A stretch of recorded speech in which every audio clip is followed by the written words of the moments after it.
دوسرے سرمائی مذاکرات جاری، حکومت کی جانب سے IMF کو ریونیو ہدف میں کمی کی درخواست، ارکان پارلیمنٹ اس حوالے سے کیا کہتے ہیں، آئیے جانتے ہیں ان کی رائے۔ IMF کا تو ظاہر ہے ایک طریقہ کار ہے، ایک پیٹرن ہے جس کے اوپر وہ چلتے ہیں، اس پیٹرن کے مطابق وہ چل رہے ہیں، اور انشاءاللہ جو ہمارا جو ہارڈ ڈیز تھے، جو ہم نے شروع میں آتے سال ہی $10 بلین دینا پڑا،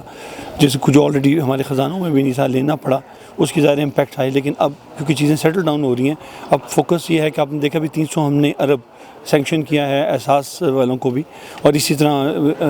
نوجوان پروگرام جو ہے وہ کامیاب نوجوان کے حوالے سے کیا ہے۔ یہ انشاءاللہ اگلے 6 months میں یہ جو امپیکٹ ہے جو مہنگائی کا ہے اوبویسلی، اس کو انشاءاللہ یہ ہم نیوٹرلائز بھی کریں گے اور مزید لوگوں کو ریلیف ملے گی۔ ملک کی معیشت تو آپ کو بہتری کی طرف جاتی نظر ہی نہیں آ رہی۔ ایک تو جو پالیسی میں انکنسسٹنسی ہے نا، کہ آج کچھ ہے کل کچھ ہے، تو اس سے نا یہ اعتماد کھو چکے ہیں انویسٹر کا بھی، لوکل بھی اور انٹرنیشنل بھی۔ تو اس میں پہلے تو ان کو اپنے اندر استحکام پیدا کرنا ہوگا، ایک پالیسی ایک ڈائریکشن نظر آنی چاہیے، جو ہے ہی نہیں، جو نظر ہی نہیں آ رہی، نہ ڈائریکشن ہے نہ کوئی پالیسیز ہیں۔ یہ ہدف نہ تو ان سے پورا ہونا ہے، نہ ہوگا، نہ ہوا ہے۔ انہوں نے پہلے اپنے ٹارگیٹس جو رکھے، پہلے بجٹ کے اندر انہوں نے کہا جی ہم 5500 بلین جو ہے وہ پورا کریں گے، 4000 جو ہم کر کے گئے تھے ان سے وہ بھی پورا نہیں ہوا۔ تو ان کی ٹیکس کلیکشن شارٹ ہے، ان کا ریونیو کلیکشن شارٹ ہے، ان سے کسی قسم کے کوئی ٹارگیٹس نہیں پورے ہو رہے، اور اس کے نتیجے میں تمام کا تمام بوجھ عوام کے اوپر ڈالنا چاہتے ہیں۔ جو ایکسپیکٹڈ چیزیں ہیں آج ٹائملی ان کو بتایا گیا ہے، 300 یا 500 میرے حساب سے 500 کی بات کرنی چاہیے تھی، مگر 300 کی بات کے اوپر ان کو بھی ایکسیپٹ کرنا چاہیے کہ پاکستان بہتری لا رہا ہے، مگر اس میں تھوڑا سا ٹائم لگے گا۔ یہ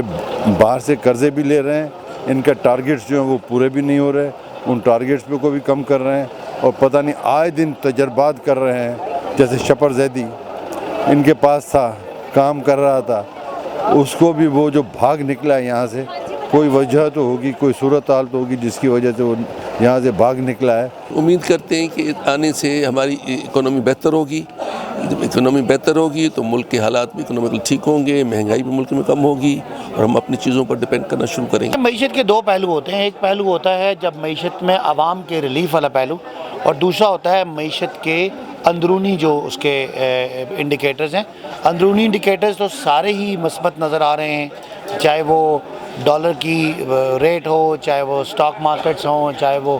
دیگر انٹرنیشنل اداروں کی ریٹنگ ہو۔ اب ہم نے معیشت کا جو ایک دوسرا پہلو ہے وہ ہے عوام کو ریلیف دینا، اس پہ فوکس کرنا ہے۔ امید ہے کہ جو معیشت کی مضبوطی ہے اس کا امپیکٹ جلدی عوام کو ریلیف کی شکل میں آئے گا۔ ہماری پاکستان کا جو معیشت کا آج اس نہج پر پہنچ گیا ہے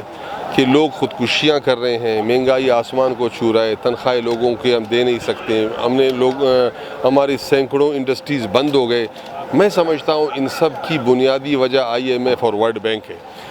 آج نہیں، یہ گورنمنٹ نہیں، اس سے سابقہ گورنمنٹس بھی IMF اور ورلڈ بینک کے حوالے سے جو انہوں نے فیصلے کیے اور ہمیں محتاج کیا، پاکستان کی اکانومی کو انہوں نے محتاج کیا IMF اور ورلڈ بینک کے، تو آج غریب بھی پس رہا ہے اور ہم تباہ و برباد ہیں۔ میں سمجھتا ہوں کہ یہ جب عمران خان نے کہا تھا کہ میں خودکشی کروں گا، IMF کے پاس نہیں جاؤں گا، بینگ اے پولیٹیشین ہم نے اس کو اپریشیٹ کیا تھا اس وقت، یہ ویری گڈ، کیوں ہم یہ چاہتے تھے کہ ہم IMF اور ورلڈ بینک کا محتاج نہ ہو اور ہماری اکانومی ان سے آزاد ہو۔ ہم نے کہا جو سلوگن یہ لوگوں کے سامنے دے رہا ہے، اور یہ بہت بہترین سلوگن ہے اگر اس پہ عمل درآمد کیا جائے۔ افسوس ہے کہ جب اس نے آیا تو فوری طور پہ کچکول اٹھا کے پھرنا بھی شروع کیا اور IMF کی جا کے اپنے آپ کو گود میں پھینک دیا۔ تو میں سمجھتا ہوں کہ IMF کے پاس جتنے ہم ڈیل کریں گے، IMF کے پاس جتنے ایگریمنٹس کریں گے، IMF سے ہم جتنا بھیک مانگیں گے، یہ ہماری معیشت کو اور تباہی کی طرف لے جائیں گے۔ جس قسم کی ٹیم ہے، اور جیسے بلاول بھٹو صاحب نے پہلے دن سے ہی کہا کہ نااہل ہونے کے ساتھ ساتھ یہ لوگ نالائق بھی ہیں۔ ایک آدھ بندہ اگر نالائق ہو تو اس کا کوئی مداوع کیا جا سکتا ہے، لیکن اگر پوری ٹیم کی جو ہے وہی نالائقوں کی ٹیم اکٹھی کی ہو تو یہ جو اس وقت صورتحال آپ دیکھ رہے ہیں یہی رہے گی۔ ملک کو جو ہے نا آگے بہتری کی طرف لے کے جا رہے ہیں، اور الحمدللہ اس وقت آپ دیکھ بھی رہے ہیں کہ پورے ملک جو ہے نا اس کی اچائی کی طرف جا رہے ہیں، اور انشاءاللہ نیکسٹ آنے والے وقت میں جو ہے نا بہت جلد ہی IMF کے اس چھٹکارے سے جو ہے نا ملک کو آزادی ملے گا، اور انشاءاللہ نیکسٹ ٹائم ہم اس عذاب سے جو ہے نا اللہ تعالیٰ رحم کرے۔ IMF سے مذاکرات کے حوالے سے اراکین پارلیمنٹ نے ملے جلے تاثرات تاثرات دیے، جبکہ اپوزیشن نے عمران خان کو تنقید کا نشانہ بناتے ہوئے یہ کہا کہ وزیر اعظم عمران خان نے دعوے بہت کیے تھے لیکن اس میں ناکام رہے، اسی طرح IMF سے مذاکرات کا کوئی نتیجہ نہیں نکلے گا، جبکہ حکومتی اراکین پارلیمنٹ نے کہا کہ IMF سے مذاکرات کامیاب ہوں گے اور ملک ترقی کی راہ پر گامزن ہوگا۔ کیمرہ مین عابد علی کے ساتھ سمیرہ سلیم، پارلیمنٹ ہاؤس، اسلام آباد۔ MCB برق رفتار کے ساتھ دور رہ کر بھی بہت کچھ کر رہے ہیں اپنے پیارے،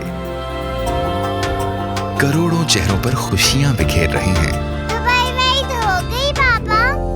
بیرون ملک سے پاکستان فری اور فوری رقم بھجوانے کا بااعتماد ذریعہ MCB برق رفتار، جو دے آپ کو ملک بھر کے ATMs اور 1350 سے زائد MCB برانچز سے رقم وصول کرنے کی سہولت۔ MCB برق رفتار سے بھیجی گئی رقم MCB لائٹ والیٹ یا MCB آسان ریمیٹنس اکاؤنٹ میں بھی وصول کریں اور اپنی زندگیاں سنواریں۔ MCB برق رفتار، فوراً سے فوری۔ MCB bank for life.